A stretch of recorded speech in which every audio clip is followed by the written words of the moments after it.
Good morning. Today we are here in New York to announce a historic arrest across a wide-sweeping criminal enterprise that envelops both the NBA and La Cosa Nostra. The men and women up here standing with me represent a small portion of the leadership team that brought profound justice in an era that needed it more than any. I'll just highlight some of the details in the case and the FBI work, and then you'll hear from the others. But as you now know, individuals such as Chauncey Billups, Damon Jones, and Terry Rozier were taken into custody today. Representation is a word I like to really use and apply it. And on our leadership meetings, I talk about how do we become tomorrow's representation team? How are we thinking about not only where the athlete is today, but where they're actually trying to go? And how can we authentically help them without it? The biggest story in the NBA is no longer on the court. It's in a confidential league office. According to bombshell reporting from multiple sources, the NBA has quietly launched a formal investigation into LeBron James and his longtime agent, Rich Paul of Klutch Sports, over allegations of improper influence and roster manipulation of the Los Angeles Lakers. The league is scrutinizing back-channel communications, private meetings with potential free agents, and whether Klutch leveraged its power over the Lakers to shape the team to LeBron's specifications, bypassing standard front office channels. This isn't about basketball strategy. This is about power, control, and the potential violation of league rules. If proven, the consequences could be This is the story of the investigation that could end LeBron's career as we know it. The investigation did not begin with a dramatic raid or a public whistleblower. According to league sources, it started with a series of anomalous, frustrated phone calls from rival executives to the NBA league office over the past 18 months. The complaints centered on a pattern. The Lakers' roster moves consistently seemed to align not with a broad, strategic vision, but with the specific, immediate needs of LeBron James, often involving Klutch Sports clients. Rival GMs reportedly grew suspicious after several instances where a Klutch Sports client on another team would suddenly become available via trade or buyout. That player would express a specific, strong desire to join the Lakers. The Lakers, often against broader analytical advice, would quickly acquire that player, sometimes over other, seemingly better fits. The final straw, which triggered the formal probe, was the handling of a recent mid-level free agent. Sources say another team had a verbal agreement in principle with the player, represented by a small, independent agency. Within 24 hours, that agreement collapsed. The player suddenly fired his agent, signed with Klutch Sports, and shortly after, signed with the Lakers for a similar contract. The abrupt about-face and the consistent agent switch raised immediate red flags with the spurned team, who filed a formal complaint with the league, alleging tampering and undue influence. The NBA, already monitoring the peculiar concentration of Klutch clients on the Lakers roster, decided the pattern warranted a full, confidential investigation into whether LeBron and Rich Paul were operating a shadow front office. Apples and apples for a number of reasons, but the cherry-picking terminology of it all, coming from someone who literally had John Thompson, Dean Smith, and Mike Krzyzewski supporting his business, putting superstar athletes in his lap. I think he was part of the Cherry Clan. My dad used to sell that candy back in the day. I just thought that was very unfair and a little beneath David Falk. For a number, at a very young age. My knife was sharp at a very young age.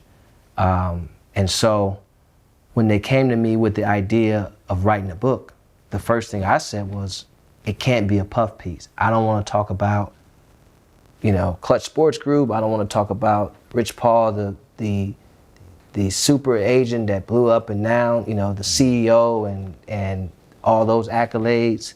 I don't want to talk about who my girlfriend is. I didn't want to talk about any of that. I wanted to give people, black people, white people, red people, whatever color it may be, that come from the place of discouragement, poverty, lack thereof, resources, and experience, opportunity. I wanted to give them an understanding that you don't have to finish. The The core of the NBA's investigation focuses on a clear, recurring pattern that sources say paints a picture of a parallel power structure operating within the Lakers. Investigators are examining a timeline of transactions that reveal what one rival executive called a Klutch Blueprint. The client concentration. An extraordinary number of Lakers roster spots over recent seasons have been occupied by Klutch Sports clients, from star Anthony Davis to role players like Malik Monk, Tolan Horton-Tucker, and Kendrick Nunn. While agents have clients on the same team, the volume and timing on the Lakers are seen as statistically anomalous, suggesting a preferential pipeline. The problem-to-solution trades. Investigators are scrutinizing specific deals. The most glaring is the Russell Westbrook trade. League sources indicate the Lakers basketball operations staff, including then-coach Frank Vogel, were strongly against the move due to fit concerns. However, a powerful push from LeBron's camp, with Rich Paul reportedly facilitating discussions, overruled internal objections. The trade was a historic failure, but it demonstrated where the real decision-making power resided: the free agent gravitational pull. The case of Dennis Schrader is a key exhibit. After a strong season, Schrader turned down a substantial extension from the Lakers. Betting on himself, when his market cratered, he returned to the Lakers on a minimum deal. League officials are examining communications to see if there were assurances or understandings in place that he could return if his gamble failed, which could constitute circumvention of salary cap rules. The league's question is not whether LeBron has opinions all superstars do. The question is whether he and his agent crossed a legal line from offering input to executing control, using Klutch's influence over both the player LeBron and the supply of other players' Klutch clients to effectively dictate roster construction, potentially violating league rules on tampering, circumvention, and the sanctity of the salary cap. Now, don't take that from me, because it's not even my take. I don't even believe that. However, it is Rich Paul's take that the Lakers are not real contenders. And he would know, right? After all, he is LeBron's agent. So, you also have to assume that it's not just Rich Paul's take that the Lakers aren't real contenders. It's Team LeBron's take. And if it's Team LeBron's take, safe to assume it is LeBag's take. I know there's a lot of internet speculation about my relationships with LeBron and the people, in LeBron's orbit, and Rich and Randy, Mav specifically. Unequivocal, and even though I do a little business kind of with Rich. And so now listen, again, my job's never not to be unbiased. My job is simply to, make sure the audience knows my biases. Unequivocal, and even though I do a little business kind of with Rich. For the NBA's investigation to yield proof, it needs testimony from those who witnessed the alleged manipulation. But according to insiders, the league is running into a wall of fear, loyalty, and self-preservation. The former Lakers employee. The most promising lead is a mid-level basketball operations staffer who was let go in a front office reshuffle last year. This individual was reportedly in the room for meetings where roster proposals from the GM's office were reportedly dismissed after a side conversation with Klutch. The league has approached this person, but their lawyer has so far advised strict non-cooperation, fearing industry blacklisting. The message in the agent community is clear: crossing Klutch Sports is a career ender. The persuaded player. The investigation is intensely focused on the free agent who switched agents and teams. League investigators have the power to subpoena his phone and email records. However, the player himself is in an impossible position. Admitting to improper discussions before his agent switch could lead to contract voiding, fines, or suspension. His new representation, Klutch, is certainly advising him to say nothing. He is a witness who could break the case. But he is also the most incentivized person on earth to stay silent. The Lakers front office itself. This is the most complex layer. General Manager Rob Pelinka and Governor Jeannie Buss are in a checkmate position. If they cooperate fully and confirm LeBron's overreach, they admit they lost control of their own franchise at devastating public humiliation that would crater their credibility and future ability to attract top executives. If they deny it or stonewall, they risk charges of obstructing a league investigation and incurring massive penalties. Their strategy, according to sources, is a dance of plausible deniability, acknowledging LeBron's input as valuable consulting, while maintaining all final decisions were theirs. A narrative that satisfies no one and convinces investigators of a cover-up. The silence isn't proof of innocence. It's a testament to the immense power under investigation. The league is learning that the most effective shadow operation is one that leaves everyone involved scared or to compromise to speak about it in the light. I know Tommy's been trying to figure this thing out for like badgering him for 2 years. Every time I see Rich in person, I'm like, dude, are we doing this or what? Are we doing? You had to have a book come out. I want to talk about the book in a second. Okay. I got to start the show, I want to tell one Rich Paul story. Okay. Uh-oh. You and I have spoken. There was a time, I think in 17 or 18, where we talked about you potentially representing me when I was leaving Wasserman. So I've known you a while. Yes. I don't know you like as a... Well, we knew he had been rising, you know. The team is doing a great job with Hanson. But he also done a great job. I mean, Hanson's a good ball player. And he was the shock of the draft, obviously, but no surprise to me. He came in, he worked hard throughout the entire process, and he had a great team with him. They came over from China with him, and our team did a really good job with him. Jim Jang, led by Jim Jang. And it's been great. He's a pleasure to have, and so I was excited for him, happy for him and his family. The NBA is not investigating a simple tampering case. This probe strikes at the very core of the league's competitive and financial integrity. The potential violations represent an existential threat to the system the league is built upon, which is why the commissioner's office is treating it with such gravity.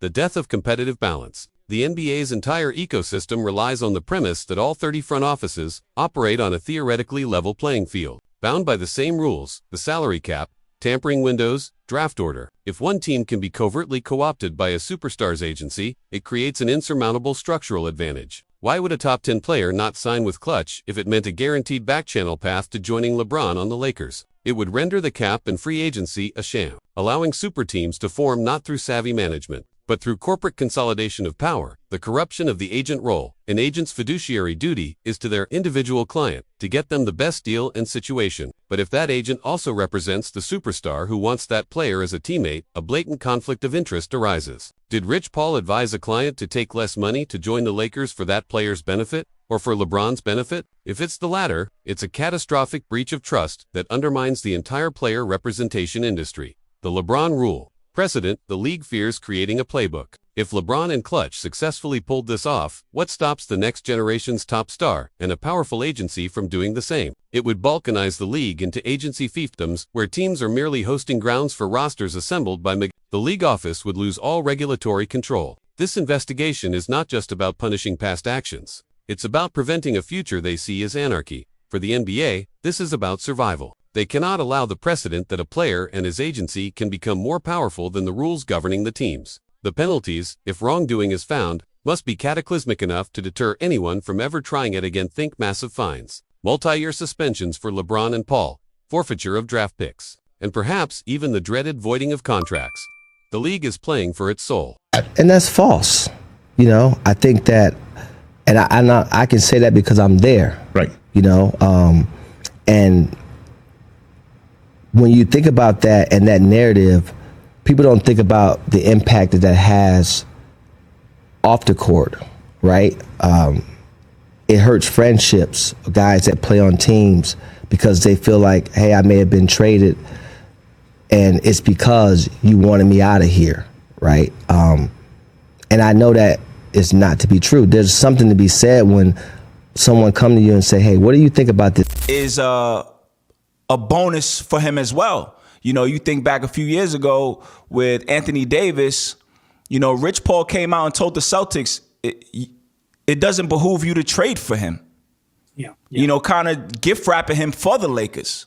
Like, wow, that's a power that Michael Jordan or Bird or Magic could never wield. Great point. I used to pose this one, William. What would the market value of the time have been for a 27-year-old free agent, Bill Russell? It's incalculable. Yes. Bill Russell had he had that personal freedom to say, hey, Boston, screw you in 1961 or two. That would have been very, very, very, very, very interesting, right? Yes. But so he didn't have. Faced with a potentially career-ending investigation, LeBron James and his camp have not gone silent. Instead, they have launched a sophisticated, multi-layered defense strategy designed to frame the entire probe as an overreach, while never directly denying the substance. Layer 1. The great player, great input frame. This is the public-facing narrative. In a brief statement, LeBron's spokesperson said, LeBron James is an all-time great competitor whose commitment to winning is unmatched. Like all great players in history, he has passionate opinions about how to build a winner. Sharing those opinions with his employer is not a crime. It's a commitment to excellence. This reframes the allegation from manipulation to passionate input, painting LeBron as a dedicated employee, not a rogue operator. Layer 2, the empowerment counter-narrative. Simultaneously, Rich Paul and Klutch Sports have activated their media allies. The talking point is one of player empowerment. On influential talk shows, sympathetic voices are asking, is the league now investigating a black superstar and a black agent for being too powerful, for having too much say in their own careers? Where was this investigation for other stars? This brilliantly shifts the discussion from legal violations to racial and cultural politics, putting the league on the defensive and painting LeBron as a victim of a system uncomfortable with his agency. Layer 3, the legal stonewall. Behind the scenes, sources indicate LeBron's legal team is instructing all associates to cooperate with the investigation only to the bare minimum legal requirement. They are deploying a strategy of strategic forgetfulness and challenging the scope of every league subpoena. The goal is not to prove innocence, but to make the process so slow, expensive, and legally fraught that the league might settle for a minor penalty rather than wage a protracted war it might not conclusively win. The combined strategy is formidable. Appear reasonable in public, question the league's motives in the culture war, and wage a trench battle in the legal arena. They are betting that the NBA, spearing a messy public trial that could tarnish its biggest star and open racial fault lines, will seek a quiet compromise. The defense is not a denial. It's a demonstration of the very power the league is investigating. Legend of legend has come across the street, finally. It took you many, many years of negotiations. Boy. You've walked across the street, and the Godfather comes over to studios he helped build, okay? Me and my dad built a business near his business, and he trusted me with his story, and he was always there to help me in a number of different times over the last 30 years for reasons I don't totally understand. Perhaps he'll explain them to me. But he built dynastic basketball radioactive things in 3 different cities. The biggest. Regardless of the investigation's final verdict, the mere fact of its existence has already triggered irreversible change in the NBA's power structure. The genie cannot be put back in the bottle. The end of the shadow front office model. The public exposure alone is a death sentence for the practice. Rival owners, now fully alerted, will monitor their own teams for similar patterns with paranoia. Front office executives will refuse to take calls or meetings that could be construed as ceding authority, fearing they could be the next target. The plausible deniability that allowed this model to operate has been obliterated. LeBron and Klutch's alleged system relied on secrecy. It is now the most scrutinized relationship in sports. The agency, Cold War, Klutch Sports, dominance has been publicly challenged by the league itself. This emboldens rival agencies and creates a chilling effect. Top prospects and players may now think twice before signing with Klutch, fearing the intense league scrutiny that comes with it. Other megagencies will be forced to operate with extreme transparency or risk being targeted. Next, the player representation industry has been put on notice. There is a line, and crossing it invites nuclear retaliation. The Lakers' long winter. The Lakers franchise is the biggest immediate loser. They are now viewed as a compromised entity. Whether LeBron is suspended or not, the perception that their front office is a puppet regime will cripple them in negotiations. Free agents will wonder who they're really dealing with. Prospective coaches and executives will see the job as a no-win position, between a meddling superstar and a league waiting to pounce. Their road back to credibility will be a decade-long journey. Regardless of what the league's report finally says, the NBA's investigation into LeBron James is not about one man or one team. It is the league's constitutional crisis. For 2 decades, LeBron James has operated on a different plane. He rewrote the rules of player movement, built a business empire alongside his career, and wielded influence no athlete ever has. The unspoken question has always been, do the rules apply to him? The league, by launching this investigation, has finally answered, yes. Whether they find a smoking gun or not, the message is sent. The authority of the league office, the integrity of the salary cap, and the primacy of the franchise over the individual, these are the pillars the NBA believes it must defend, even if it means taking on its most monumental star. The haunting final question isn't about guilt or innocence. It's about balance of power. Did the NBA just save itself from a future ruled by superstar syndicates, or did it merely expose that the king had already become more powerful than the kingdom's laws? The investigation's findings will deliver a verdict, but the true legacy will be a colder, more distrustful, and forever altered NBA landscape, where the relationship between star, team, and league will never be the same.